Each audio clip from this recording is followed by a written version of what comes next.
Hello, this is Dragon Tank 1400, and this is All Grown Up Season 2, Episode 4 review. The episode title is Memoirs of a Finster.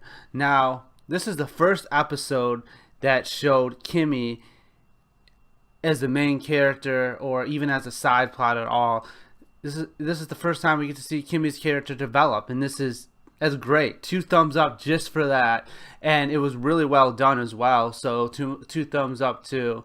Now, basically, what we got going on here is Kimmy is doing a family tree project. Well, Kimmy and Chucky are, and Kimmy's like realizing she's Japanese, and she's going back to her heritage or her Japanese history, and she realizes that she's not a real Finster.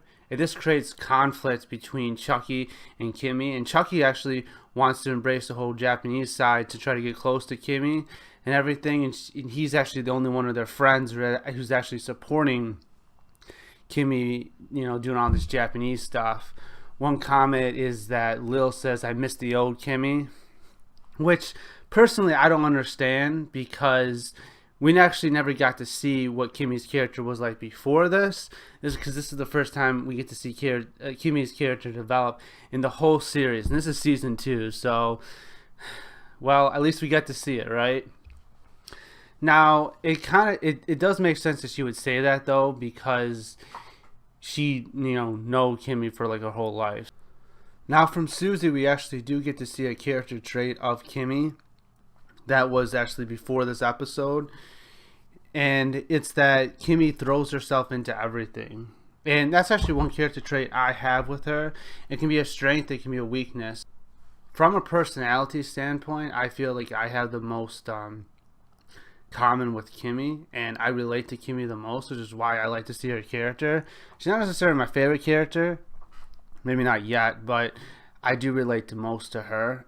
And it was good to see like that tension between Kimmy and Chucky there, that they're both really good siblings, but siblings fight, so it was really good to see that. And we actually to see like that character development, that brotherly sisterly bond they share that we really missed in season 1 with the episode Bad Kimmy, just because they didn't really do a good job of developing Kimmy's character in that episode. Now, the secondary plot is there's this new kid, Trevor, and he's copying Tommy. At first, Tommy doesn't think anything of it, but then it gets too weird, and Tommy eventually calls Trevor out on it, and they actually do become friends at the end. So that side plot was okay. It was good to see like the most developed character in the series as up to now like get copied, so that was good. But the thing is, the transitions between the scenes didn't really mesh well for the most part, and that's a kind of minus on their part. Now let's talk about Kimmy's character just for a second here. Now we really get to see Kimmy's character really develop here. We actually get to know who Kimmy is, which is great. That she throws herself into anything. That she does like helping her brother, but at the same time it's kind of like she will forget some stuff. She seems a little, when she throws herself into something, she kind of forgets everything else. Everything else goes into the back of her mind, and which is like a character fault on her part, which is good. It's always good to see characters that have good character traits and then they have character faults as well. So with that, you can actually build on their character faults, and you can actually develop their character and change them throughout like the course of the movie or course of the series or whatever it may be. So it is really good it's when you're developing characters, you never want to develop a character that doesn't have any faults unless they're just there to like move along the plot, or they're not like a main character. You want to have a character who has good character points and has bad character points, and you want to develop that character throughout like the series. Now, so I really do think that was good that we got to see one of Kimmy's character faults, is that when she throws herself into something, everything else, even something as important as helping her brother, goes to the back of the mind. So I really do like that, and it was really good to see Kimmy like embrace her like heritage, to say, she went a little overboard, which is another character fault, that Kimmy goes overboard. She throws herself into everything and she just takes it to the extreme, which is, like I said, something I tend to have in common, that over time I personally have developed a way to kind of be more balanced in that sense. But still, when I get something new, I tend to really put myself into there. However, it will be good to see like Kimmy's character develop more. However, I will say this: Kimmy stars in really 2 more episodes, and where she's the main focus. We get to see pieces of her throughout the series, especially when there's group episodes and stuff like that. However, there's 2 more episodes that really focus on her, and that's in season 5.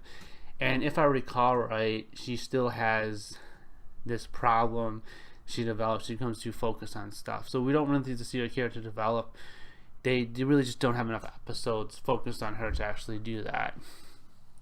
However, this episode, really good start for a great character. Wish it would have happened earlier. Now, like I said, the secondary plot, I didn't really like. The transitions between the 2 plots weren't that good, but within the same plot, it was good. Like, there's this part where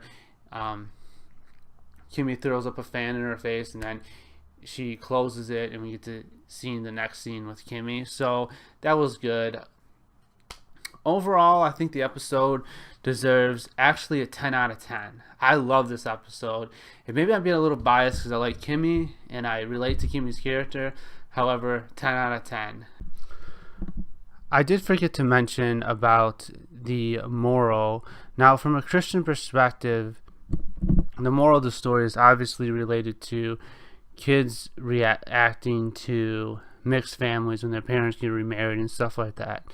Now, I personally, my parents have gotten divorced, and my dad remarried. I never had like I never had any siblings to begin with, or any step siblings or anything like that. So I don't know how exactly to react to that. However, it is really hard having a divorced parent remarry, and it's just kind of like, it's kind of weird that Kimmy does call Chucky's dad as well. However, I understand it since she was a baby when it all happened. However, coming from someone who I was late elementary school, my parents got divorced, and it just that doesn't really happen. You don't call the step parent dad or mom usually, unless the step parent's actually really a good parent. Which in Kimmy's mom case, in Chucky's dad case, they are really good parents, so it does sort of make sense. Now, from the Christian standpoint, this goes into the eyes of the kid's perspective with the mixed family. Obviously, it's not the kid's fault, and though God doesn't want us to get divorced unless it's like the extreme cases that of physical abuse or cheating on the other person and stuff like that. This is a really deep topic. I'm not going to get deep into it. However, there are limited cases for divorce. However, in today's society, there's way too many divorces and way too many mixed families that that happen. Like 50% of marriages in the United States end in divorce. So that's really not a good thing. That being said, from a kid's perspective, though, the kids have never really done anything wrong. So it is really good, like, kind of have that, at least that one character being able to relate to people who have kids who have gone through divorces and mixed families and that stuff. One thing I don't like about like how Disney does it is Disney will have like the mixed family and not have like the other parents in it at all. Like Phineas and Ferb is a good example of that. My Dog is a Blog. Like anytime they have like mixed family, it's like the other parents don't exist. What I do like about All Grown Up is that Kimmy talks to her dad in this episode. She says she sees her dad like 2 or 3 times a year and talks to him a lot. So, and in one episode later on in season 5, we actually get to see Kimmy's dad. So it is really good to have that perspective that the other parent isn't like completely out of the kid's life, like kind of Disney would like us to believe. So I really like that All Grown Up actually shows like that Kimmy's dad, real dad, is actually in the picture. Alright, that being said, I already said this already, but thanks for watching. Hope you guys enjoyed the episode. See you guys in the next one. Bye.